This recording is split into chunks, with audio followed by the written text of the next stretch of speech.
क्षेत्र असते तर त्याच्याने 12,420 हेक्टर सर झालेली 130 झाली आणि सर भारताचं जे आहे 11,129 सरासरी क्षेत्र आहे त्याच्यावेळेस 8,120 हेक्टर रोपांची लागवड झालेली 73% झालेली आहे सर भारताचं आणि ऑल ओव्हर आत्तापर्यंत खरेदीची सर 75% खरेदी झाली भारताची आता पुन्हा रोपं तयार करून चिकन करून लागवडीची सुरुवात आहे सर. त्याच्यानंतर सर जर पाऊस जर बघितला तर आपला मेमध्ये 10 मिलीमीटर ॲव्हरेज असतो जुन्नर तालुक्यात परंतु तो जवळजवळ 192 मिलीमीटर सर पाऊस झाला 18% पाऊस झाला. नंतर जूनमध्ये जर सर बघितलं तर जूनमध्ये 115 मिलीमीटर ॲव्हरेज असतं तर त्याच्या आधीच 148 मिलीमीटर पाऊस झालेला आहे म्हणजे 128% पाऊस झाला. आणि आता जुलैमध्ये जर आपण आकडेवारी बघितली तर जुलैमध्ये सर काल अखेरपर्यंत 43 मिलीमीटर पाऊस झालेला आहे सर. जुलैची सरासरी 219 मिलीमीटर आहे तर 20% सर पाऊस झालेला आहे म्हणजे जुलैमध्ये डायरेक्ट 20%वर पाऊस आलेला आहे. आज सुरुवात झालेली पाऊस आहे त्यामुळे बघू पुढल्या 7 दिवसामध्ये सर किती आणखी रेंज वाढेल. त्याच्यानंतर सर मागल्या वर्षी प्रधानमंत्री पीक विमा योजनेमध्ये आपण 1 रुपयामध्ये सर पीक विमा उतरत होतो भात सोयाबीन आणि भुईमूग पिकाला परंतु यावर्षी 1 रुपयामध्ये न राहता त्याचा 2% पीक विमा आपण खरीप पिकांसाठी शासनाने केलेला आहे. आणि सर मागल्या वर्षी आपल्याकडे 4 फिगर होते पीक विम्यासाठी म्हणजे जर पेरणी केल्यानंतर जर उत्पन्न झाले नाही तर डायरेक्ट आपण त्याचं सरसकट कॉम्पेन्सेशन पीक विम्यामधून देत होतो. त्याच्यानंतर पेरणी केल्यानंतर जर समजा त्याच्यामध्ये पावसाचा ड्राय स्पेल पडला आणि जर ते जळून गेलं सोयाबीन असेल किंवा भुईमूग असेल तर आपण पहिला हप्ता सरसकट 25% देत होतो आणि सीसीआयचं हे झाल्यानंतर राहिलेले 75% रक्कम शेतकऱ्याला मिळत होती. तो एक फिगर बंद झालेला आहे. आणि चौथं म्हणजे तिसरा म्हणजे आपण ज्यावेळेस दुष्काळाची परिस्थिती निर्माण होईल किंवा अतिवृष्टी होईल अशा वेळी सरसकट त्यावेळेस विम्याचे पैसे दिले जायचे. आता जो चौथा ट्रिगर आहे जो म्हणजे 3 यंत्रणेला महसूल ग्रामीण विकास आणि कृषी 3 यंत्रणेला आपण सीसीआयचे प्रयोग देत असतो गाव स्तरावर त्या प्रयोगाच्या उत्पादकतेनुसारच आपण शेतकऱ्याला पीक विम्यामध्ये कॉम्पेन्सेशन देत होतो. तर वरचे 3 फिगर या वर्षीच्या यामध्ये रद्द केलेले फक्त चौथा फिगर ठेवलेला आहे. सीसीआयनुसारच यावर्षी आपण पीक विम्याचे पैसे देणार आहे आणि पीक विमा भरण्यासाठी सर 31 जुलै ही मुदत आहे आणि त्याच्यासाठी आपल्याकडे जे 3 मेजर पिकं आहेत सोयाबीन तर त्याला हेक्टरी 580 रुपये प्रीमियम आहे आणि त्याला जी रक्कम मिळणार आहे ती 58,000 पीक विम्याची. आणि भुईमूग जो आहे भुईमुगाला हेक्टरी जी रक्कम आहे ती 112 रुपये आहे आणि त्याला रक्कम मिळणार आहे 45,000. आणि भाताच्या बाबतीत जर सांगायचं झालं तर 710 रुपये प्रीमियम आहे हेक्टरी आणि त्याला 61,000 रक्कम मिळणार आहे. आणि मागच्या वर्षी कंपनी SDF शहर होती आता ह्या वर्षी भारतीय कृषी विमा कंपनी ही नवीन कंपनी याच्यामध्ये ही केली. आणि सर 2023-24 मध्ये ज्यावेळेस 1 रुपयात पीक विमा होता त्यावेळेस आपल्या तालुक्याला 14 कोटी रुपये मिळाले. ज्यावेळेस जिल्ह्याला 43 कोटी आले त्यावेळेस आपल्या जुन्नरला 14 कोटी पीक विम्याचे मिळाले 30,000 शेतकऱ्यांना फायदा झाला.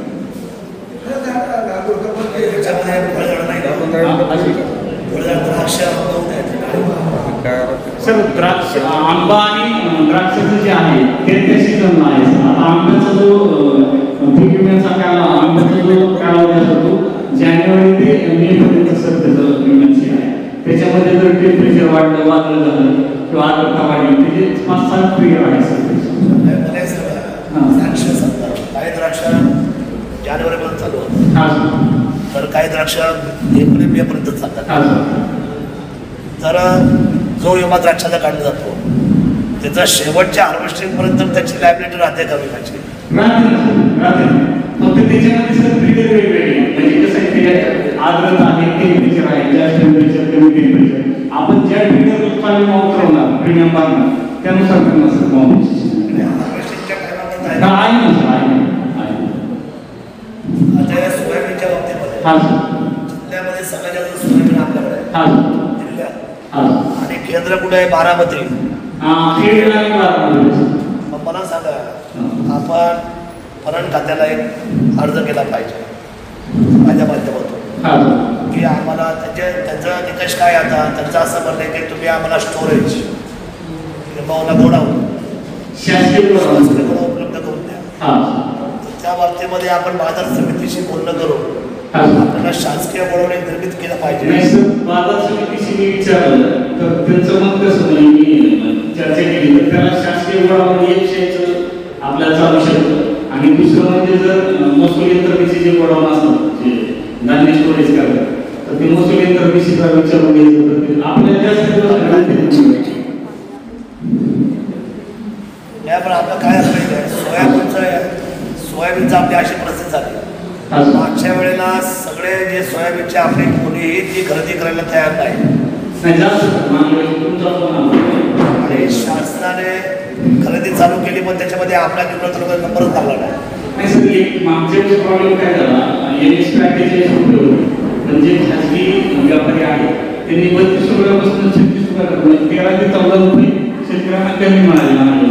आणि तसं जर क्षेत्र बघितलं तर खेड आणि आंबेगावपेक्षा आपल्या सर जास्त म्हणजे संकलन केंद्र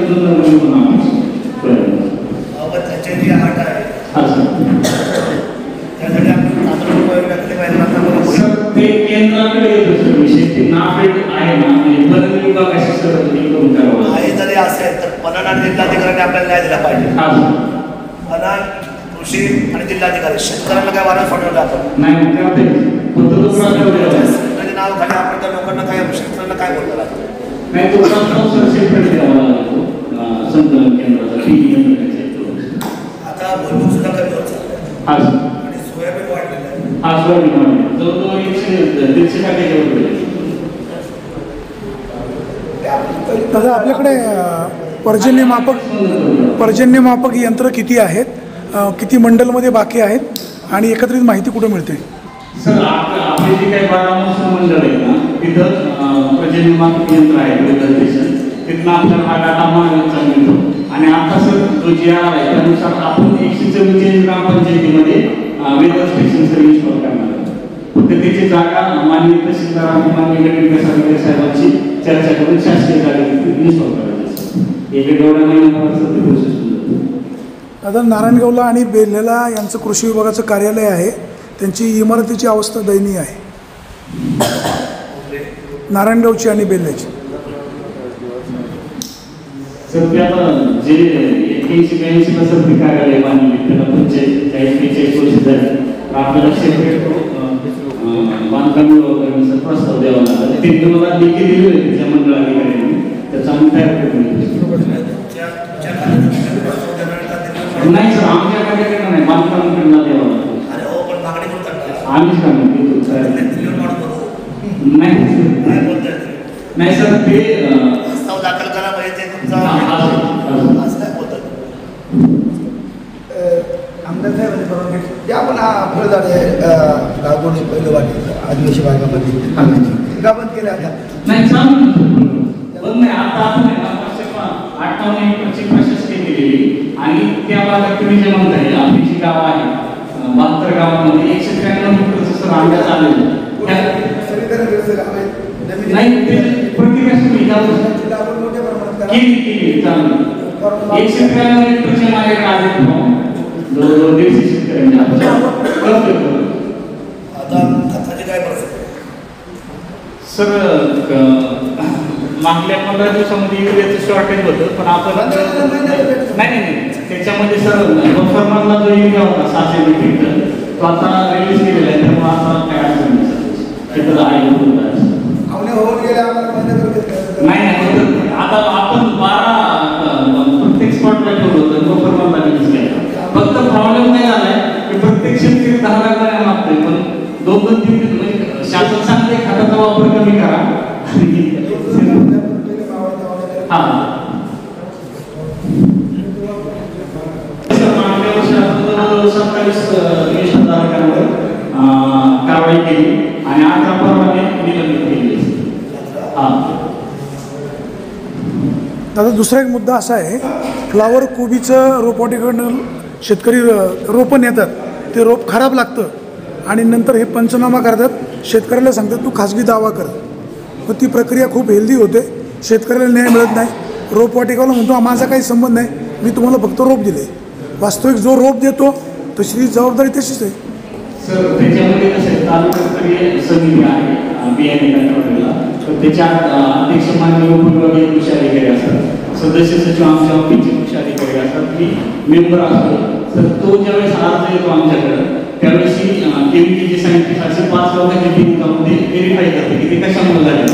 तर माझ्याकडे 2-3 केसेस आता आल्या. तर मेमध्ये जो काही पाऊस झाला कंटिन्युअस, त्या पावसामुळं आणि हवामानात जो काही बदल झाला त्याच्यानुसार आम्ही जाऊन तिथं बघितलं तर 2 तक्रारी होत्या आमच्या. तर त्याचं जे फ्लावर जो होता त्याच्यावर बुरशी चढली होती आणि तो तांबड्या कलरचा पडला होता. आम्ही सायंटिस्टची जर व्हिजिट करून त्या तक्रारीचं हे करून संबंधित शेतकऱ्याला त्याचं हे देतो.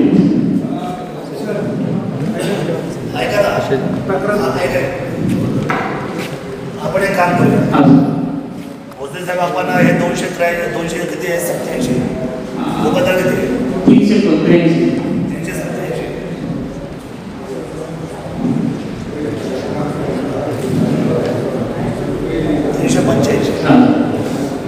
385 खता औषध मी वेळ दुकानदार आणि एक शेतकरी सेल आपण तयार करून ज्या विभागातून जेवढे मंडळ आहेत ना तिथला प्रमुख एक शेतकरी जो शेतीनिष्ठ आहे असे बॉडी तयार करू आपण आपल्या आणि आपण याचे आढावे घेऊ दर महिन्याला. म्हणजे हे जे म्हणतात ना की रोपवाटिकेमध्ये आम्ही फ्लॉवर आणले आणि मग त्याची कोण जबाबदारी घ्यायला मागत नाही, तर हेच आपण त्याच्यावर एक चांगल्या पद्धतीची सुसुंदरता आणू ना पाहिजे, त्याच्यामध्ये आपल्या अडचण कमी होत जायचं.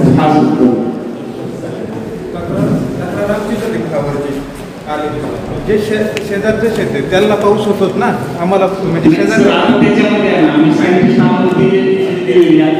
जे काय आहे दिलेलं आहे, पण हे सगळं एकदम नॉर्मल, म्हणजे एकदम नॉर्मल झाल्यासारखं. मी काय म्हणतोय की सगळ्या कंपनी आणि हे मॅनेजर काय असे संशय निर्माण होतो. त्यासाठी सुसुंदर येणार आहे. ऐका मी आता काय करतोय, याला हे असं आहे, एक समन्वय समिती याला तयार केली ना, त्याच्यामध्ये पारदर्शकता 100%. कारण आपण कसं माहिती कृषी दादाशी निगडीत आहे. आपला तालुका जुन्नर तालुका हा मोठा पोटेन्शियल आहे कृषीमध्ये आणि आपल्यातले यातला जो घोळ आहे हा संपवला पाहिजे.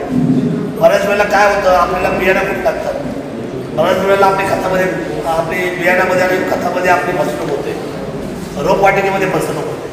तर अशा परिस्थितीमध्ये आपण जर एक आता प्रत्येक आता किती आपले विभाग आहे सगळे तुमचे कृषीचे मंडळ तुमचे किती आहेत? 4 मध्ये ते लोकांना बाहेर काढून पण ते शेती करतात. हो प्रॉपर आपले जुन्नर नारायणगाव करूया आपण. बिलकुल म्हणजे बिलकुल सहकार्य नाही या गोष्टीमध्ये. कारण मी सांगतोय की एका नर्सरीवाल्याने जो लॉट आला ते टोटल खराब आहे. दुसऱ्या लॉटचे जे आहेत ते खराब नाही आहेत ना, आणि ज्या दुसऱ्या नर्सरीमधून शेजारी आले ते नाही होते आणि ह्या नर्सरीतून जे आलेत ते टोटल खराब आहेत. मग तो लॉटच खराब आहे ना. ह्या यांनी त्या समजा लॉट आला आहे, लॉट नंबर आहे, त्या नंबरचे जितके फ्लावर वाटले, आता सगळ्यांच्या तक्रार होत नाही. मी एकटा शेतकरी तक्रार करतो, 3 शेतकरी करतील, पण 10 शेतकरी करत नाही. पण त्या आपल्याला माहिती ना त्यांची खराब झाली, पण यांच्याकडनं त्या बाबतीत आता समजा मी अर्ज केल्याच्या नंतर 5 दिवसांनी आले, तर 5 दिवसात त्याच्या बुरशीचा डरच आहे ना, वाढत जाणार ना. मग यांनी त्याच्याबद्दल काहीच नाही, हे डायरेक्ट सांगणार बुरशी आली, आणि पण त्या लॉटचेच खराब आहेत अख्खे, ती लॉट अख्खा खराब आहे त्याच्याबद्दल. आता ते समजा अधिकारी बोलवले, त्यांचे जे लायसन आहे इथलं, तर त्यांच्या तक्रार हे कसं काय ह्या लॉटचे कसे काय खराब झाले हे ह्या कंपनीला विचारलं पाहिजे ना त्यांनी.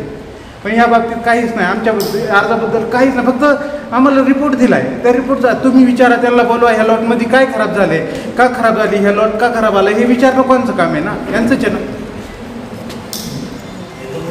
सर त्याच्यामध्ये ना 5 मेंबर असतात आपले, आम्हाला राहिले 3 मेंबरची डेट द्यावी लागते. त्यामुळे एक तो 2-3 दिवस जातात आणि नियमानुसार 8 दिवसामध्ये पाणी करणं शासन निर्णयानुसार 8 दिवस देऊ शकतात.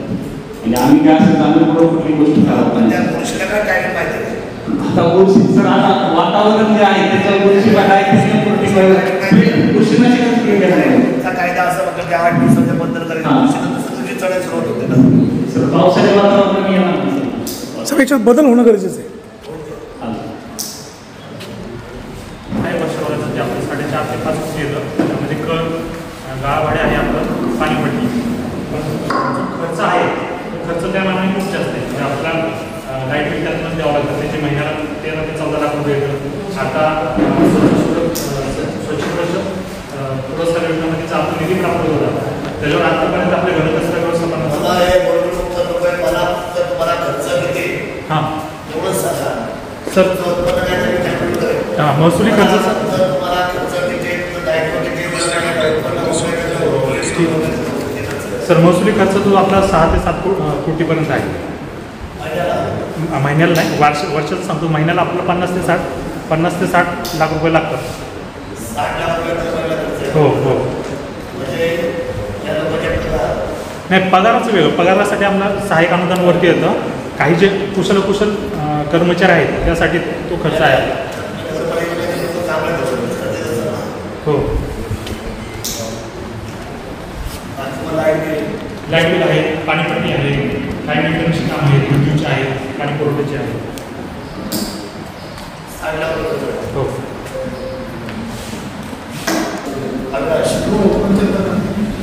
75 लाख हा सुद्धा क्रांतिकारी निर्णय केला आपण. हा पहिला निर्णय राज्यातला. सर्व शहर म्हणजे मोठी मेट्रोपॉलिटन शहरं सोडून द्या. ग्रामीणमध्ये पहिले शहराच्या आपण CCTVला 75 लाख रुपये पण किती कॅमेरे बसवणार? सगळं शहर संपूर्ण सर्वे झाला असेल ना मग काही? सगळे सर्वे होणं त्याला 75 लाख रुपये तुझी किंमत झाली. आणि विषय म्हणजे संपूर्ण शहर आता आम्ही सौर ऊर्जेकडे आणतोय. एखाद्या लाईट बिल मला गरज लागणार नाही. म्हणजे हे सगळे क्रांतिकारी निर्णय आहेत त्याचे आपण घेतले. नमस्कार सर. आपली जी पाठीमागं 4 जानेवारीला जी आढावा बैठक झाली त्या बैठकीच्या अनुषंगाने थोडासा आढावा देतो मी. त्या बैठकीच्या वेळी आपली जी 100% कामं पूर्ण असल्याची संख्या जी होती ती 24 होती. आत्ता सध्या आपली 48 कामं पूर्ण झालेली आहेत. त्यावेळेस आपले पाणी पुरवठा सुरू झालेल्या योजनांची संख्या 41 होती. आता 60 योजनांच्या माध्यमातून आपण पाणी पुरवठा चालू केला. 155 पैकी. हो हो. आणि इतर आता सध्या तरी पावसाळ्यात कामं जरा संथ झालेली आहेत आणि थोडीशी निधीची अडचण आहे. त्यामुळं मागच्या साधारणपणे 1 वर्षापासून आपल्याला नाही मिळतं. बरीचशी बिलं वगैरे पेंडिंग आहे.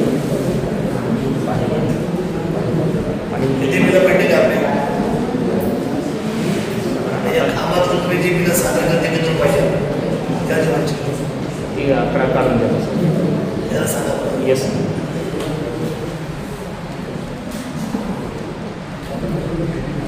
बाकी दुसरी कामं सध्या थांबलेली. स्पाईन इंजुरी बेड रेस्टवर आहे. स्पाईन इंजुरी त्यामुळे रिप्रेझेंटेटिव्ह हो स्पाईन इंजुरी. ठीक आहे. त्या गावाबद्दल लोक समाधानी का नाही? स्टाफ एकच वॅकन्सी आहे सर. जास्त वॅकन्सी नाही आहे. लोकांना समाधान नाही होतं. सर आमच्या परीने पूर्ण प्रयत्न करतोय सर सेवा देण्याचा. लोकांना तुमचे पोरे महत्वाचे लोकांनी वाटले पाहिजे ना की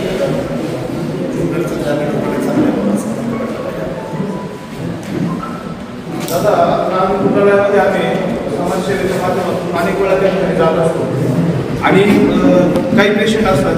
मध्ये एक शासकीय कर्मचारी दारू पिऊन ITIमध्ये होता. त्या संदर्भात मी आपल्याला एक कॉल केला होता. त्याच्या मद्यपान केल्याबाबतचा अहवाल आपल्याला हवा होता. त्यासाठी एक रुग्णालयात आम्ही गेलो तर ते त्या ठिकाणी त्यांचे कार्यालयीन प्रमुखांचं पत्र असताना देखील त्याचे ते ब्लड सॅम्पल घ्यायला टाळाटाळ करत होते. आणि मी आपणास फोन लावला तर आमदारांना फोन लावणं हा काय प्रोटोकॉल आहे का अशा पद्धतीने आम्हाला त्या ठिकाणी उत्तर दिली. त्यांचे आगाम सर म्हणून होते. हो सर. मला भेटायला आवश्यक आरोग्य सर अनेक वेळा आलेला त्याच्या काय बापाची उचित आहे.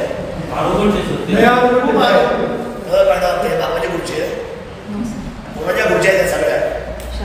मला भेटल्याशिवाय खुर्चूर यायचं नाही त्यांनी. दुसरं देऊन टाकलं त्यांना मेमो काढा. कुठली खुर्ची आहे त्यांची? मी वरती मिळवतो मेडिकल ऑफिसर. मेडिकल ऑफिसर काय नाव? डॉक्टर आगम सर. डॉक्टर आगम. आगम नाव डॉक्टर काय? योगेश आगम. योगेश आगम आता कुठे गेले? औंधला डेप्युटेशन ड्युटी असते त्यांची पर वीकला.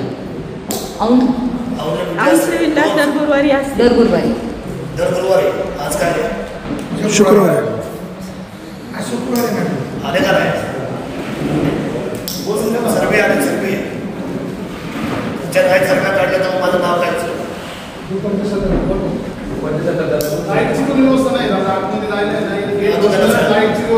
हे म्हटलं आमच्याकडे आम्ही खूप समाधान प्रबंध करतो. काय समाधान करतं? शासन पगार देत आहे, तुम्हाला काम करायचं आहे, सेवा द्यायची आहे. अहो सगळ्यात पुण्याचं काम तर तुमचं आहे. ह्या तालुक्यामध्ये आतापर्यंत या मागच्या 19 वर्षामध्ये जेवढे अपघात झाले असतील ना, मी माझ्या 2 हाताने रात्री या तालुक्यातली माणसं उचलून हॉस्पिटल ऍडमिट केलेला माणूस आहे. खाजगी गाडी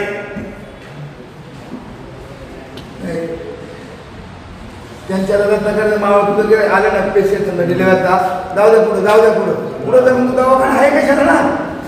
आज एवढं तू पण अभ्यास सगळ्या या मागच्या 5 वर्षात तुम्हाला कोण वाली नव्हतं ना, त्याचं ही सगळी पुढं बघतो आम्ही सगळे. काय चाललंय काय? त्या आंधळा जळतंय कुत्रपीठ करता अशी परिस्थिती, अशी म्हणून लोकशाही चालते का? हे बघा, प्रत्येकाला आपली ड्युटी, प्रत्येकाने आपल्या मॅनर्स, आपला हुद्दा, आपला अहदा, आपली जबाबदारी. भारत म्हणजे सर्वच आहे ना. सर्व घटकाने जर एका वेळेला काम केलं तर आपल्याला सरळ काय देता येईल? प्रत्येकाला आपापला दर्जा, आपापला हुद्दा, आपापल्या कामाची पोस्ट आहे. जर प्रामाणिकपणे ती केली तर पुढे अडचण राहणार नाही तालुक्याच्या लोकांना.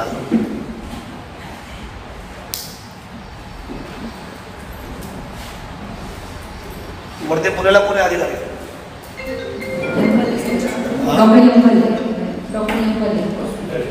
Civil surgeon.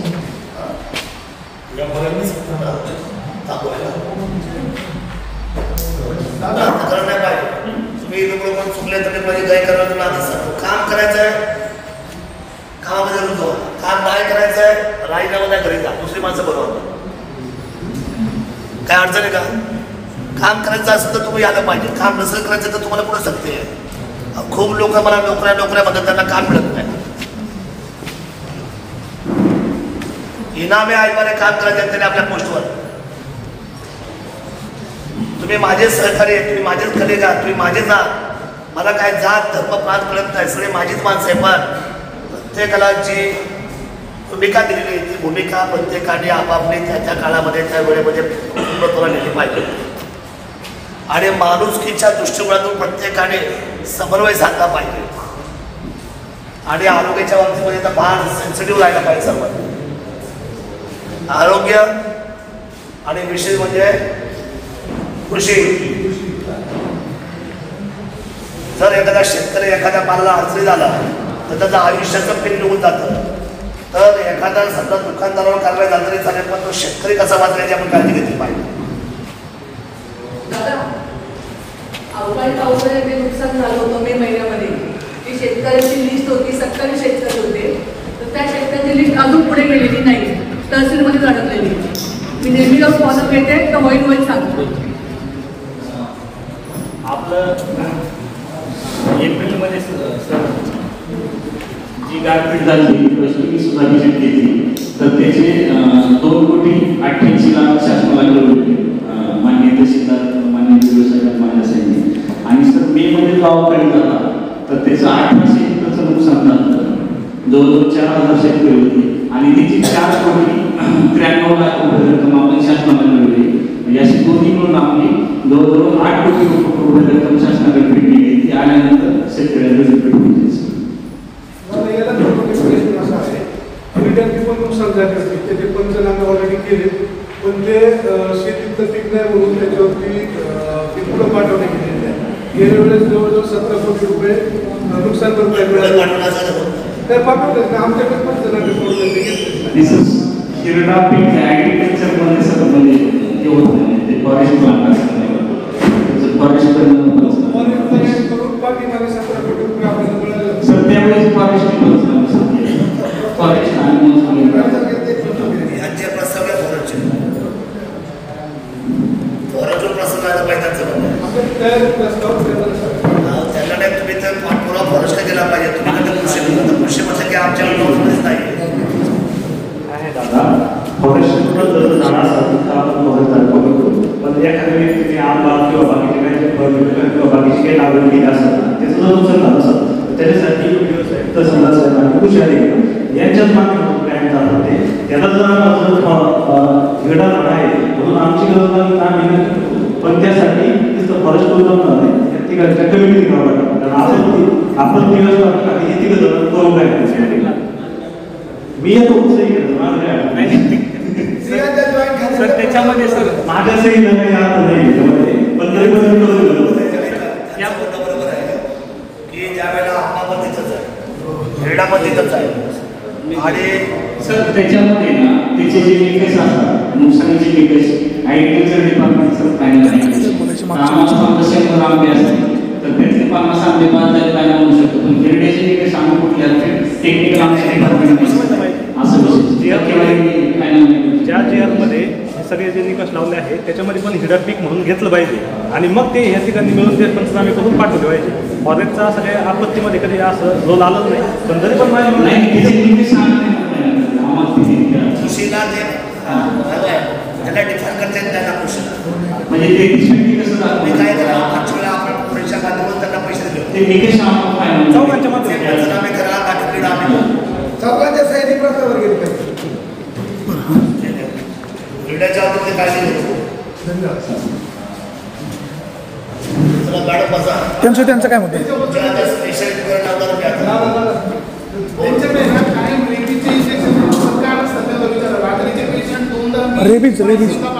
रेबीज कुत्रं चावलं काय झालं सर रेबीजचं वॅक्सिन आपल्याकडे आहे पण जर इनकेस पिसाळलेलं कुत्रं चावलं तर त्याच्यासाठी इम्युनोग्लोबिन लागतं ते कधी पण शॉर्टेज असू शकतं ते आपण लेपर्ड बाईटला पण वापरतो अदरवाईज आपल्याकडे रेबीजचं वॅक्सिन आहे सर सफिशियंट वॅक्सिन आहे तुम्ही लेखी द्यायचं म्हणजे आम्हाला कोणते तुम्ही कधी मागणी केली तुमचा आम्हाला आता इथून पुढे जर तुमचा डिमांड फॉर ॲक्शन आपल्याला कळली पाहिजे तुम्ही झोपा काढून राहिले मागितलंच नाही वर्षभर तुम्ही मागितलंच नाही ते येणार कुठून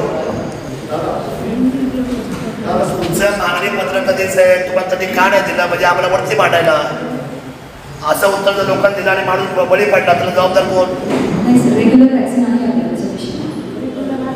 दादा पारोपाडीचे माजी सरपंच लोखंडे यांना जेव्हा बिबट्याने पंजा मारला त्यावेळेस मी त्यांना यांच्या आदेशला घेऊन आलो तर खरं वास्तविक फॉरेस्टने त्यांना 100 रेबीजचे दिले होते त्यावेळेस सुद्धा त्यांनी नाही म्हणून सांगितलं आम्ही परत बिबट्या निवारणात गेलो आणि तिथून म्हणजे ते रेबीजचे इंजेक्शन घेऊन आलो तुमच्या कारवाई लक्षात ठेवा निमट्याने मारले तुम्ही घरचा नसं सांगा आता या आवाजात आपण तो काय नव्हतं आगम आगम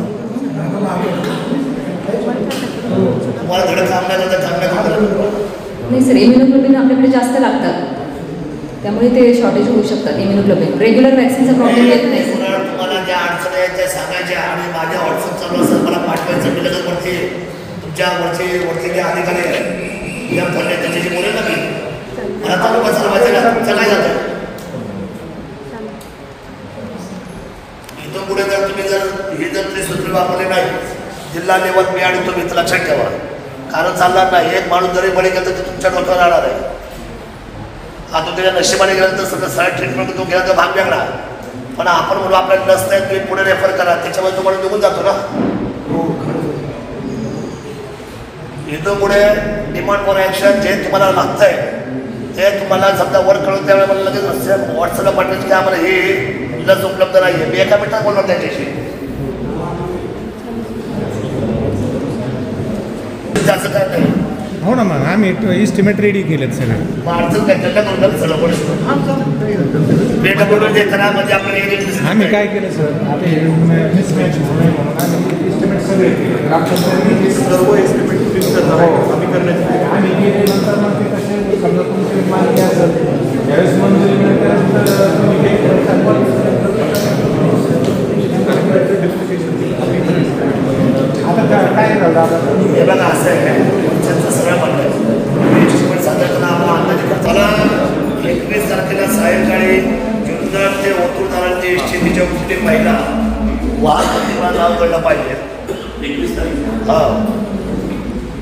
त्या लहान लहान मुलांना त्याने एसटीतून खाली उतरवलं. किती वाजता गेलं? एकच गाडी जाते सध्या. 2 गाड्या चालू एका वेळेला ओतूरला माझा आणायला 2 शटल ना. अरे संध्याकाळची वेळी गाडी 2 जातात वेळेला. एक 4:15 जाते की 5 संध्याकाळची वेळची गाडी आहे 5ची शेवट आपल्याला 5ची गाडी. हो तुमची काय पोस्ट आहे? मी वाहतूक यंत्र. हे फक्त जुन्नरचं पाहतात तर ते नारायणगाव डेपो माहिती. अच्छा जुन्नर शहराचं नाही जुन्नर डेपो. मी जुन्नरला आहे वाहतूक यंत्र म्हणून काम करतो. आता नारायण साहेबांनी फोन केला त्यांनी पाठवला.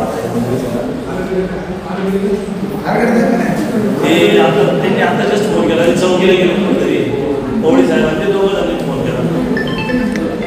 आमदार रिपोर्ट घ्या त्यांना मला इकडे बोलवलंय मी. तुम्ही जुन्नर बोलता बोला पण काय नारायण सांगतील का? नाही नारायण जुन्नरचं सांगा की तुम्हाला बोलवलंय. काय म्हणले आरगड्यांना मला बोलवलंय तुम्हाला ना. चालेल मी सांगतो त्यांना. जुन्नरच्या बाबतीमध्ये मला सांगा काय परिस्थिती आलं. जुन्नरची म्हणजे आता सध्या परिस्थितीला जुन्नरच्या काही टायमिंग आपले चालू आहेत, काही बंद आहेत रस्ते खराब असल्यामुळं पण आणि बसेस कमी आहेत आपल्याकडं. त्या हिशोबाने काही सेवा आपण चालू ठेवल्या तर काही बंद आहे.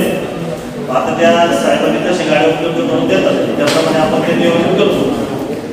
बोलूया पश्चिमाला काय काय तुमच्या अडचणी यांच्या एकेकाने बोलणार आहे. आठवडे सकाळची गाडी बंद केली. सुकाळवेळे बंद झालेला आहे आणि एकंदर आंबोलीचं पण बंद गाड्या कांदळूची बंद गाड्या पुढे जात नाही. आता तेवढी चालू झाली होती आपण अरे जे बंद आहे जे काम आहे तेवढंच बोला. ते चालू करायचं काही आता काय अडचण पडेल की नाही. गाड्यांची परिस्थिती एवढी नाजूक आहे रस्त्यामध्ये गाड्या बंद पडतात. आता रोड कुठला बंद आहे सांगा. आता सुकाळवेळे सुद्धा बंद आहे. आठवडे सकाळी 8:15 बंद आहे आणि आंबोली बंद. आजचा वेळे बंद, आंबोली बंद, सुकाळवेळे बंद. हो मग ते लोक कशी जातात. पर्याय दुसऱ्या पिकअपने वगैरे किंवा हातच गाडी खाजगी पिकअप किंवा काय गाड्याचं काय आजनावळे चालू आहे. आजनावळे सगळ्या चालू आहे. सकाळपासून आपल्या 6 गाड्या जातात आजनावळे. पहिली 8:45 जाते, दुसरी 10 वाजता गाडी घेऊन जाते. अरे असं नका सांगतात जे माहिती ते सांगा. हा भिवडेच्या जे बोलले ना 2ची गाडी मध्ये चला तुमची पुढे होईल पण आजोळ गाड्याच नाही म्हटलं किती 2ची गाडी बंद आहे. 2च्या गाडीचं नियोजन आपण केलंय. ती 2ची गाडी चालू आहे. 2ची गाडी कोणासाठी महत्वाची 2ची मध्ये बाकी चालू आहे. 2च्या गाडीचं नियोजन केलंय. परवा दिवशी विषय झाला साहेबांचा. एक 4-5 दिवसांनी गाडी चालू करण्याचं नियोजन आहे. ठीक आहे करतो.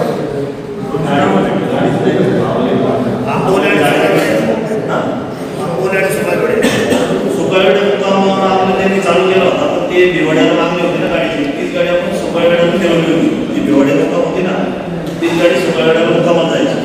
आता त्या भागामध्ये 2 गाड्या जातात. एक सुकाळवेडा मुक्काम भिवड्या मुक्काम आणि एक आंब्या मुक्काम. त्या 2 गाड्या चालू असल्यामुळं सुकाळवेड्याला गाडी मुक्कामाला दुपारी त्यांना 2 गाड्यांची सोय केली. सकाळी 9:15 जाते आणि दुपारी 8 वाजता जाते सुकाळवेड्यासाठी जाते ना. हो 2 गाड्या आहेत. त्यांचं म्हणजे मुक्कामाला पाहिजे. आता एकाच मार्गावर 3 गाड्या पडतात दुसरीकडे त्याची सोय होत नाही ना. आता भिवड्या जर बंद केली तर त्या भिवड्याच्या मुलांचं त्या पण मुलांचा प्रॉब्लेम नाही. त्यांच्यासाठी सेपरेट गाडी चालली आहे.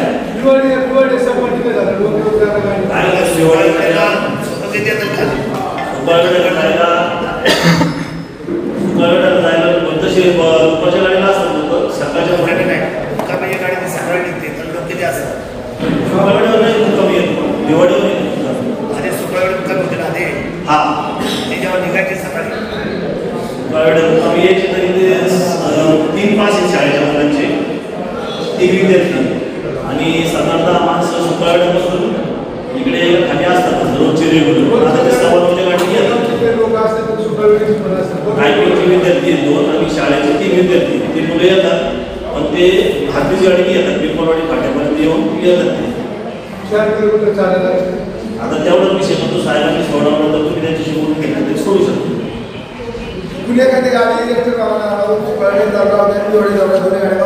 आता भिवड्याचा जो प्रॉब्लेम होता ना त्यांच्यासाठी आपण 8:15 वाजता परत एक नवीन गाडी चालू कॉलेजच्या त्यांची मागणी होती तर तेव्हा सरपंच मॅडमचा फोन आला होता. त्या सरपंच मॅडमच्या हिशोबाने 8 वाजता एक गाडी चालू करून दिली.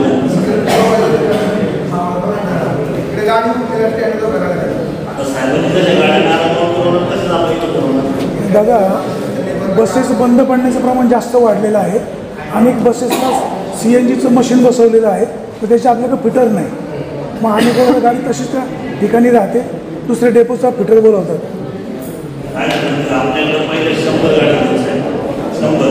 आता आपल्याकडे गाडी 78 गाड्यांमध्ये आपण सगळं शेड्यूल ऑपरेट करतो. जुन्नर, नारायणगाव, कोथरूड, आळेभाटा या भागामध्ये जे शेड्यूल आहे 78 ते 79 गाड्यांमध्ये सगळं ऑपरेट करावं लागतं. आणि गाड्या ज्या शॉर्टेज आहेत आता त्या 10 गाड्या नवीन आल्या त्या सगळ्या त्याला ओपन चालतात, ते काय आपल्याकडे येत नाही. आणि आपल्या भागातल्या रस्ते बघून त्या गाड्या इकडे पाठवू शकत नाही. ज्या गाड्या आहेत त्या जुन्यामधल्याच आहेत. फक्त गाड्या जर वाढल्या तर आपण इकडच्या मुलांची आणि प्रवाशांची काय चूक ना. आणि त्याच्यात 11 मिनी बस आहेत. त्या मिनी बसची पण परिस्थिती अशी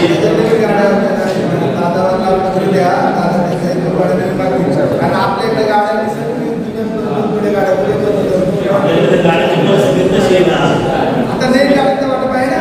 नवीन गाड्या दादा सांगितलं त्याप्रमाणे आता सांगितलं काय माहिती काय मी सांगितलं पाहिजे आहे ना. 8 तुमचं काय खरं कधी डेपोचा आदर आला का साहेब मला 2 गाड्या वाढून द्या काही अडचण आहे.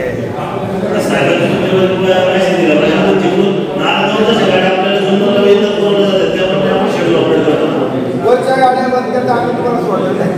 गाड्या वरच्या गाड्यामध्ये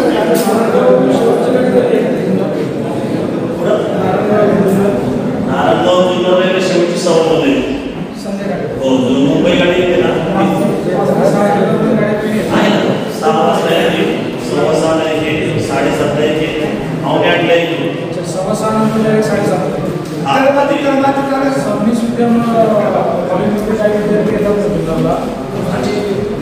फोन आले होते 6:30 6:15 दरम्यान तुमची गाडी येते ओव्हरफुल असते. म्हणजे त्याच्यात कधी कधी विद्यार्थ्यांना चढायला भेटत नाही.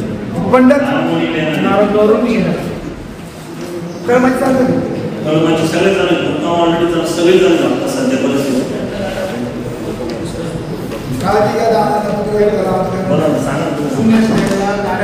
आम्ही वारंवार कंप्लेंट करून तुमची लोक म्हणजे मुजोरपणा करतात. पहिली गोष्ट दादा आपण नेहमी म्हटले खटकी तुम्ही PWDला सांगून खटकी बुजवली. त्याच्यानंतर त्याचा दिवाळीचा प्रश्न होता तो केला तरी यांच्या गाड्या येत नाही. तिथं खड्डे होते स्वतः मी मोडून टाकून रोलर मारून तो खड्डे भरून घेतले तरी यांचं परत तेच द्यायचे पाडे बांधतो.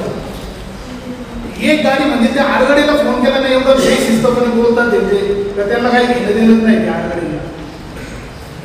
यांची गाडी कुठली एकडे देते का कोणती एकडे मिळतात का कुठली गाडी कुठल्या काय मला सगळ्यात कोणत्या चालू करायला आपल्याला करायला मला निर्णय करायचा ना. आता सगळ्यात आता झाल्या तक्रार संपली काम कसं करायचं सांग. येणाऱ्या ज्या गाड्या आहेत ना वरती उतरवतात ते राऊंड मारून गेला पाहिजे. आता त्या जुन्या स्टँडचा विषय मागच्या वेळेला पण झाला होता तर त्याच्यावरती सोल्युशन साहेबांनी असं काढलं होतं तर की ज्याला वाहक आहे जाताना किंवा येताना ज्या गाड्यांना वाहक आहे त्या गाड्यांना कंपल्सरी आपण खाली जायला सांगितलं होतं. त्यानुसार आपण त्या बस स्थानकावरती जुन्या बस स्थानक इथे प्रवासी चढ असं शिक्का म्हणून त्यांच्या लॉकिंग करून आला. त्याच्यावर त्यांच्या वयावर सह्या घेतल्या. आता त्याच्यानंतर ते 1.5 महिना ते सुरळीत चाललं. त्याच्यानंतर अजूनपर्यंत काही तक्रार आली नाही. पण अण्णा म्हणतात त्याप्रमाणे अजून माझ्यापर्यंत काय कंट्रोलमेंट तक्रार आली नाही ना मग ही बस खाली आली नाही किंवा गेली नाही. त्याच्यानंतर जर तो विषय झाला तर तो बोलता येऊ शकतो. त्याप्रमाणे संबंधित चालक वाहनाला बंधन करायला सांगू साहेबांना हा विषय क्लिअर करायला सांगू. लक्ष द्या तुम्ही जुन्नरचं तुम्ही ऑपरेट करतो. आता जुन्नरचं म्हणजे आपण पहिला मी असतो याला वाहक आहे त्यांनी आपल्या खालून गाड्या घेऊन जायचे 2-3 गाड्या गेल्यानंतर त्याची अडचण संपून जाते.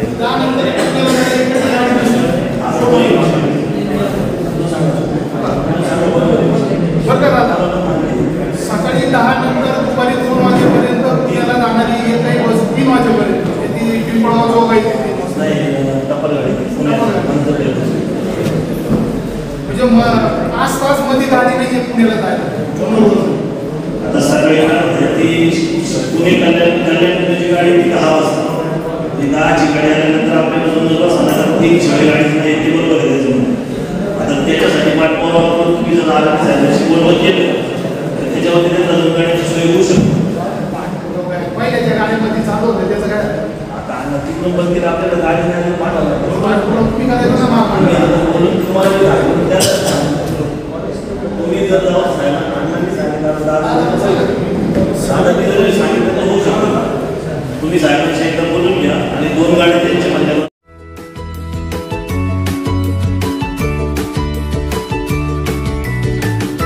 बातम्या शेतीच्या, बातम्या मातीच्या, बातम्या अन्यायाच्या, गुन्हेगारीच्या,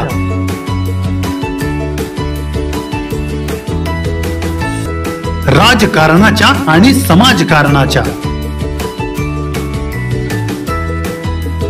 शोषणाविरुद्ध बुलंद आवाज, जनसामान्यांच्या हुंकाराची गाज, सत्कार्याला प्रोत्साहन,